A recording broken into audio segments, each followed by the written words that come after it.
മൂന്നാം ബലാത്സംഗ കേസിൽ ഉപാധികളോടെ ജാമ്യം ലഭിച്ചതോടെ രാഹുൽ മാങ്കൂട്ടത്തിൽ MLA ജയിലിൽ നിന്ന് പുറത്തിറങ്ങി. 18 ദിവസത്തെ റിമാൻഡിന് ശേഷമാണ് പത്തനംതിട്ട ജില്ലാ സെഷൻസ് കോടതി രാഹുലിന് ജാമ്യം അനുവദിച്ചത്. തെളിവെടുപ്പ് പൂർത്തിയായതിനാൽ ഇനിയും കസ്റ്റഡി ആവശ്യമില്ലെന്നുള്ള പ്രതിഭാഗത്തിന്റെ വാദം അംഗീകരിച്ചാണ് നടപടി. അതേസമയം ആദ്യ ബലാത്സംഗ കേസിൽ രാഹുൽ മാങ്കൂട്ടത്തിന്റെ മുൻകൂർ ജാമ്യാപേക്ഷ ഹൈക്കോടതി വിധി പറയാൻ മാറ്റി. രാഹുലിനെതിരായ ആരോപണം ഗൗരവതരമെന്ന് ഹൈക്കോടതി നിരീക്ഷിച്ചു.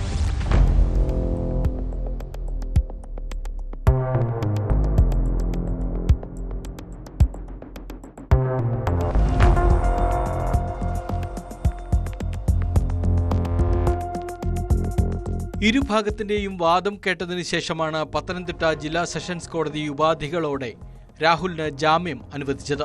എല്ലാ ശനിയാഴ്ചയും അന്വേഷണ ഉദ്യോഗസ്ഥന് മുമ്പിൽ ഹാജരാകണം. അന്വേഷണവുമായി പൂർണ്ണമായും സഹകരിക്കണം. പരാതിക്കാരിയെയോ സാക്ഷികളെയോ സ്വാധീനിക്കാൻ പാടില്ല. ഇവരെ സമൂഹമാധ്യമങ്ങൾ വഴി അപമാനിക്കുകയോ ഭീഷണിപ്പെടുത്തുകയോ ചെയ്യാൻ പാടില്ലെന്നും ജാമ്യവ്യവസ്ഥയിൽ പറയുന്നു. ഇതിനു പുറമെ 50,000 രൂപയും 2 ആൾജാമ്യവും വേണമെന്നുള്ള ഉപാധികളോടുകൂടിയാണ് ജാമ്യം അനുവദിച്ചത്. മാവേലിക്കര ജയിലിലായിരുന്ന രാഹുൽ മാങ്കൂട്ടത്തിൽ വൈകിട്ടോടെ പുറത്തിറങ്ങി. നിയമസഭയിലേക്ക് പോകും. എന്തെങ്കിലും പറയാനുണ്ടോ? 18 ദിവസമായി ജയിൽവാസം. എന്തെങ്കിലും പറയാനുണ്ടോ? കുടിക്കാനാണോ? ട്രാപ്പാണ് രാഹുലെ, ട്രാപ്പാണ്. ജയിലിന് പുറത്ത് BJP പ്രവർത്തകർ നടത്തിയ പ്രതിഷേധം സംഘർഷത്തിൽ കലാശിച്ചു.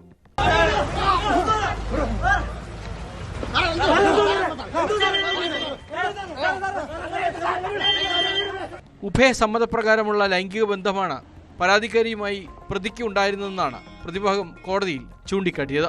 ഇത് തെളിയിക്കുന്നതിനായി രാഹുലിന്റെ അഭിഭാഷകൻ കോടതിയിൽ ഡിജിറ്റൽ തെളിവുകളും സമർപ്പിച്ചിരുന്നു. ഹാജരാക്കിയ തെളിവിന്റെ ആധികാരികതയിൽ പ്രോസിക്യൂഷൻ സംശയം ഉന്നയിച്ചതോടെ കഴിഞ്ഞ 24-ന് വിധി പറയാതെ പത്തനംതിട്ട ജില്ലാ സെഷൻസ് കോടതി കേസ് മാറ്റുകയായിരുന്നു. അറസ്റ്റ് സുപ്രീം കോടതി നടപടികൾക്ക് വിരുദ്ധമാണെന്നും രാഹുലിനെതിരായ രണ്ടാമത്തെ പരാതിയിൽ രാഷ്ട്രീയ ലക്ഷ്യം ഉണ്ടെന്നും കേസിൽ SITക്ക് മുന്നോട്ടു പോകാൻ സാധിച്ചിട്ടില്ല എന്നും രാഹുലിന്റെ അഭിഭാഷകൻ കോടതിയിൽ പറഞ്ഞു. ഈ വാദങ്ങളെല്ലാം കണക്കിലെടുത്താണ് ജാമ്യാപേക്ഷയിൽ രാഹുലിന് അനുകൂലമായി വിധിയുണ്ടായത്.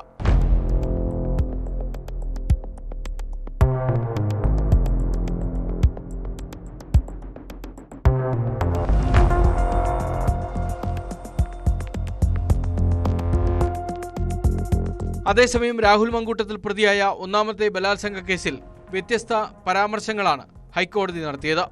അവിവാഹിതനായ രാഹുൽ വിവാഹിതയായ യുവതിയുമായി ഉഭയസമ്മതപ്രകാരം ലൈംഗിക ബന്ധത്തിൽ ഏർപ്പെട്ടതിൽ നിയമപരമായി എന്താണ് തെറ്റ് എന്ന് കോടതി ചോദിച്ചു.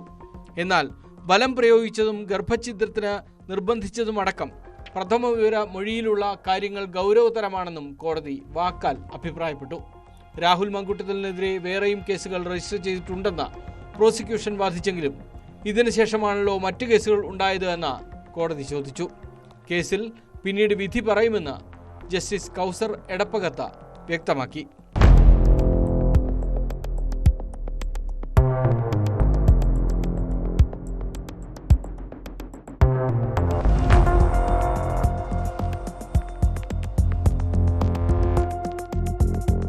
ന്യൂസ് 18 പത്തനംതിട്ട, കൊച്ചി.